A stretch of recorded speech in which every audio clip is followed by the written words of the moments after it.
Hey, I want to walk you through ReadWorks, how to get online, the how to sign in and everything, and then just how to use it. So when you get to my ReadWorks assignment page, you'll just click on the link readworks.org/student. And if you notice, I have given you a class code. If you're first period, this is your class code. And if you're third period, this is your class code. Then you're going to click on your name and enter your password, which is 1234. I made it very simple. Okay, so when you click on the link, this is what it will look like. Student login. Please do not click the red button and log in with Google. What I want you to do instead is enter your class code right here. So if I'm in first period, I will enter my class code, which was on the Canvas page, and I'll click continue. I'm going to find my name, which I have a test student, so that's for me for right now. And I'm going to enter the password, 1234, and click continue.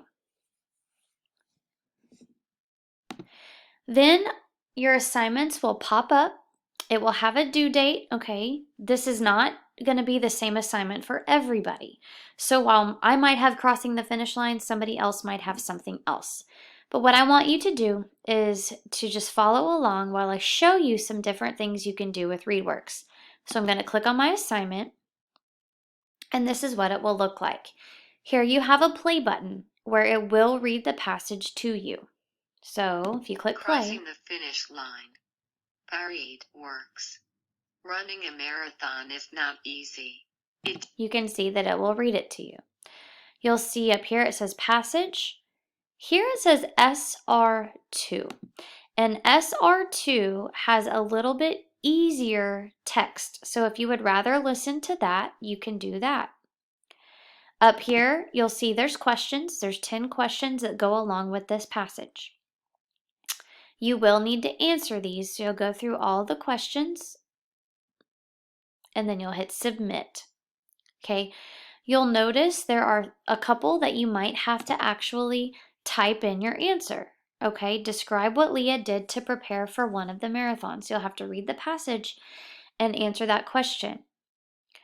Okay, I want to show you real quick what all these buttons do. So if I go down to the text, I can click this button to make it a little bit bigger.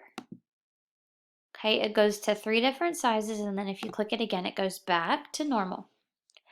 I can also click the paragraph button, which will number my paragraphs. Okay, some people like that.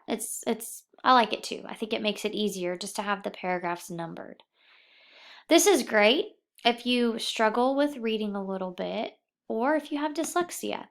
You can have it read line by line. It can help you focus on just the line that you're reading, especially if you're listening to it. So that's pretty cool.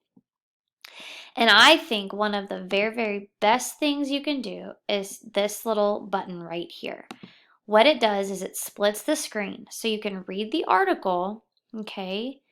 And then you've got your questions on the same screen. So if you're looking for the answer, it's just going to be scrolling down over here. You don't have to actually click back and forth between the passage and the questions. You can have them both up at the same time, okay?